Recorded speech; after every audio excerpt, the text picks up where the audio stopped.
right, 75510, 3.7. So, Reservoir Dogs was workshopped eventually at the Actor Studio by Harvey Keitel. It's an Actor Studio piece. Let me tell you something. They'll say it's a film. We can say it's a film, and there could be argument that it's in disguise, parentheses, equals movie, right?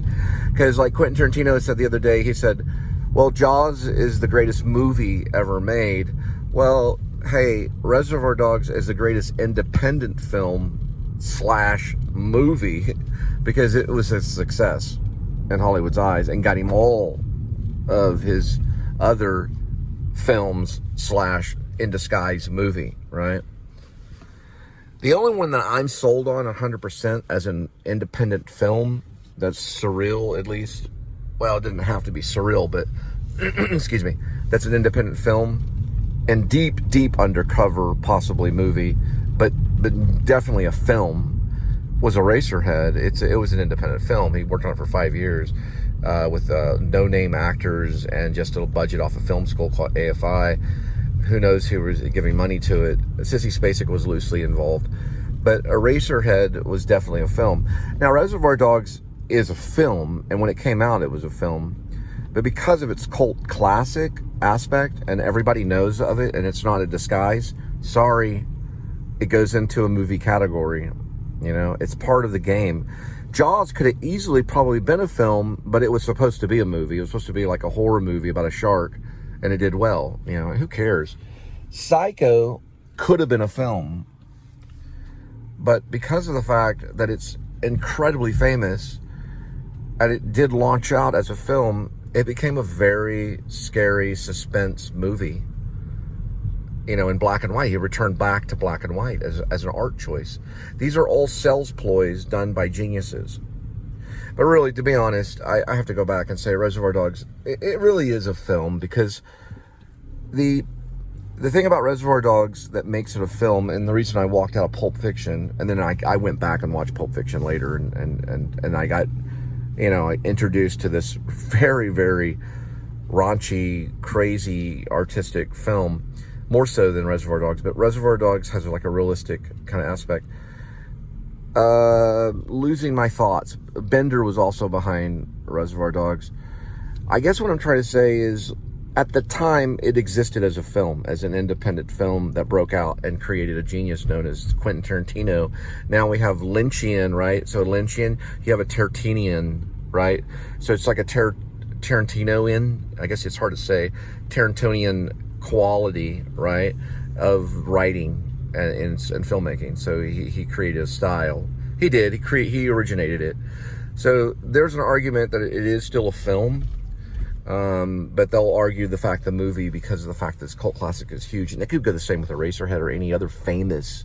Can a film be famous? In a way, yeah, but there's some films out there. I'm you know, this is like some bowls, this is like some ballsy things I'm saying, because Reservoir Dogs is definitely on my honorable mention. It didn't make my top 11. Quentin, I don't think, made my top 11, but he did make my honorable mention, almost every film. So he's a filmmaker. Anyway, we'll talk about it later. It's kind of Beverly Hills Cop right there.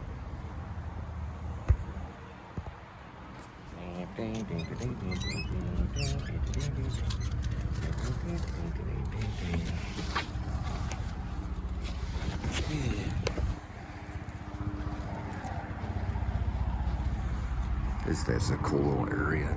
I don't think this is a filmic thing. David.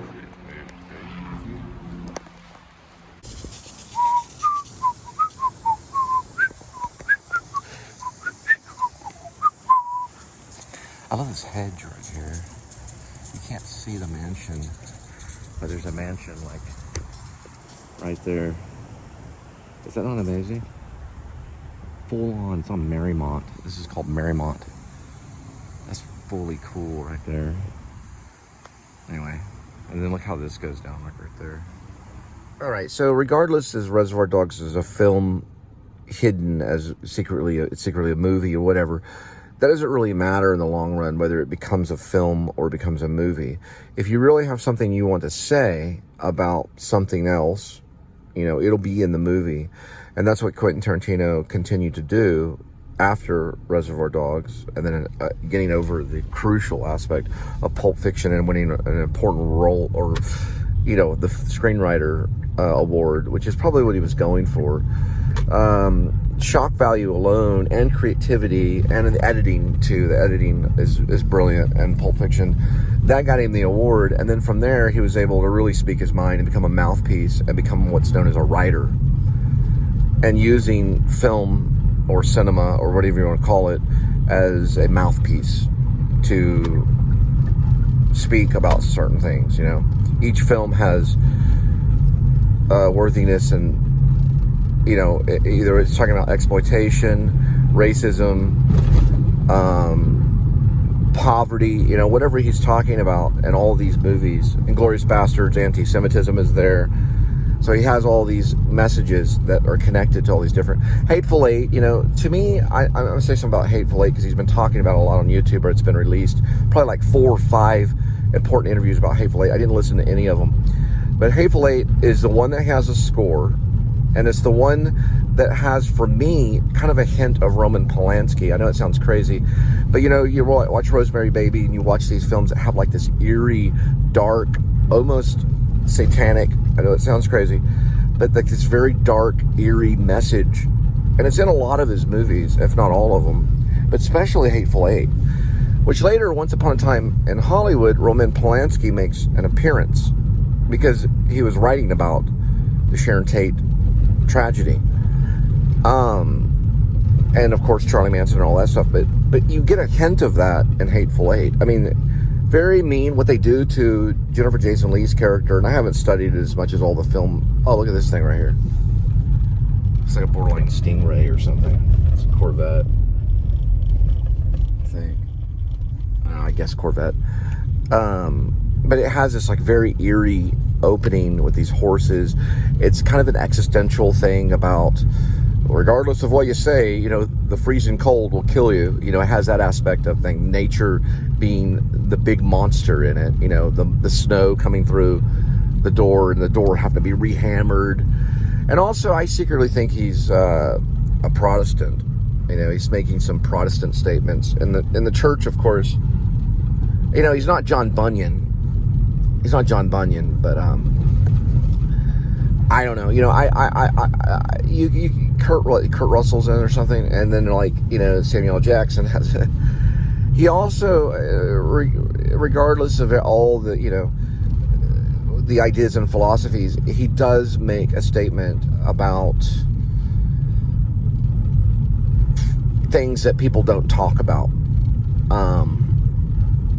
Especially the scene where the guy's taken out in the snow, you know, in the winter, and asked to do certain things as Samuel L. Jackson. I mean, a lot of filmmakers, probably all of them today, are not going to even attempt to present that, and some scenes in Pulp Fiction that I'm not going to talk about, how they lose their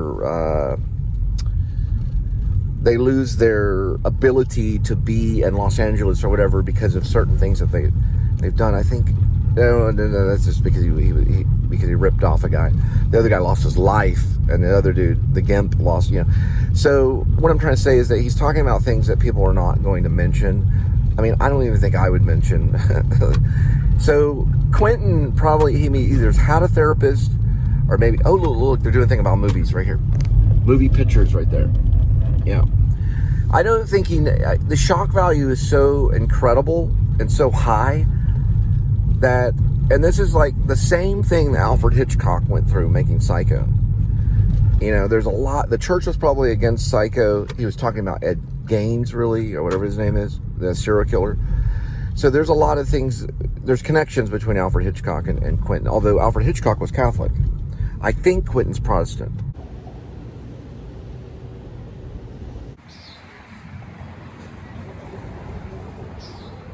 You'd be crazy to chase a dream like me. You'd be nutty. Blah, blah, blah, can't you see? All right, 8596 2.6. Well, this ain't necessarily the Zodiac speaking, but it's a good movie by David Fincher. Now, I sometimes get in this kind of down country talking when I listen to some of that country music on the radio in the kitchen. Some song about you'd be crazy, and another one about chasing your dream. You got a dream, chase it. Well, there it is. Nice sports car, yellow. Got a nice little Porsche-like structure on the front. Don't know where the point is on the Please Subscribe show, but welcome. We'll welcome you. We always think you should join us if you want to say, or if you want to hear us say, shall you, or whatever you need. Will you? Maybe. Okay, go ahead. Whatever type of intro you want to hear. Now, I don't do a whole lot of selfies to the face, but there has been times when I've talked to you. A lot of times maybe I'm guiding your hand, and Kitty and I, which is a version of Kitty. Really what this is you can see right there the claws on Kitty right there. And there's Kitty's face and all that fun stuff. So you feel welcoming and warm. And I like to talk about other vloggers, and German in Venice had a monologue that he talked in the camera. Said, well, not doing a whole lot, and he took his business out of Venice Beach, and now it's all YouTube for him. Well, if he wanted to do henna, then he'd just do henna all day, but now he does YouTube. All right, so it can happen. All of a sudden, it could be full-on YouTube. You're like the next Mr. Rogers kind of thing, because YouTube is basically another version of PBS. Pippin coming up, Casa Manana. You want to come out of town and get your airline tickets or train tickets. It's right next to Greece. Pippin will be in August.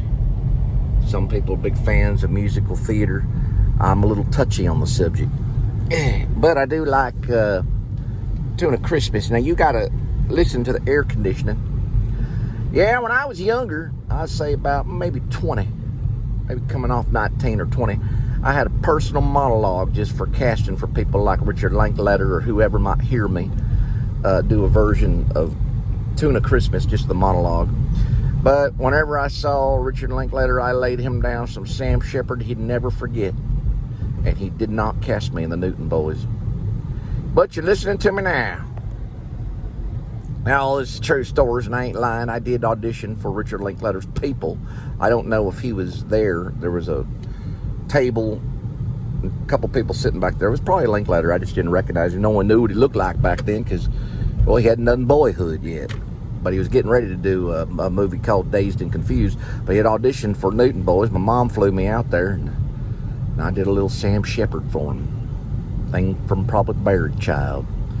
Saw my father's face and all that kind of stuff. And looking in the rearview mirror, corn belt, faces I've never seen before. Faces gone on back, and corn belt this and corn belt that. And Sam Shepard got himself a little Pulitzer years back, around 79. I was doing it in 1994-ish. Did not land the big movie role, but I have been in some extra movies. One with Jim Carrey, the one and only. He must have thought I was funny. I stood shoulder to shoulder with Jim Carrey inside the Man's Theater, also known as TCL Theater. It got a new name when some Asians bought the entire thing. Chinese Man's Theater. Groms, they've got all different names. Bob Balaban would know, and I don't mean the Bob Balaban that worked with the Hitchcock. I mean the Bob Balaban that worked with Christopher Guest. They both are connected to Paramount, believe it or not. One doesn't have the name Bob, though, but they both have the name Balaban. Don't know why I said that. It just rolled off the tongue. Listening to Aaron Sorkin talk about alliteration. Trying to figure out a good play. Am I going to write, I'll turn yellow, yep. Am I going to write a play coming up this summer? Yeah, the chances are pretty good. They're pretty good. Where will the play be sent? Probably to some friends. I might send it out to some weird theater, see if I get any attention. Heck, I might even send it out to New York somewhere. Maybe MCC, Manhattan Class Company. We'll have to see. They're on 52nd Street or something of that nature.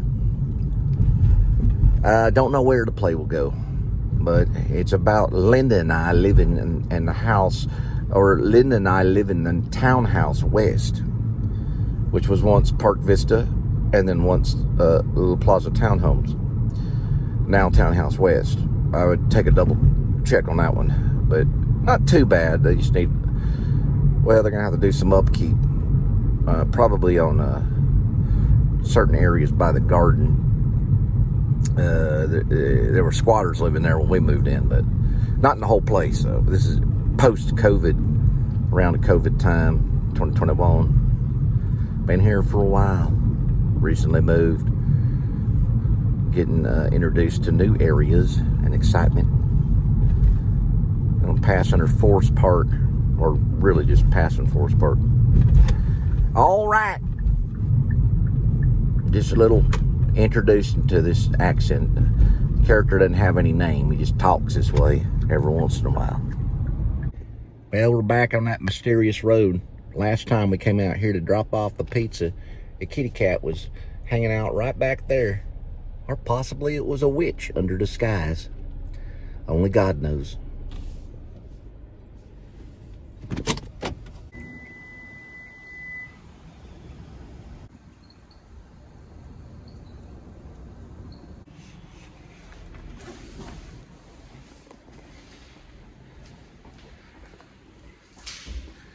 Talking about taxi driver.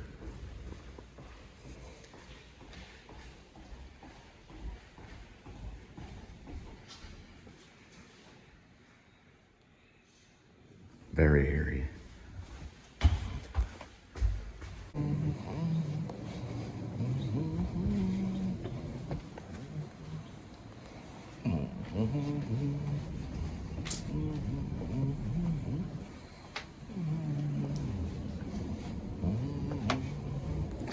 Now let's go look at that Robert Eggers shot. Yeah.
Well, another night of delivery. Now we head back to see Linda and Kitty.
swirl the cat food. Pick a life. Today's kitty is roasted chicken entree. Edmund.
Marketing kitty.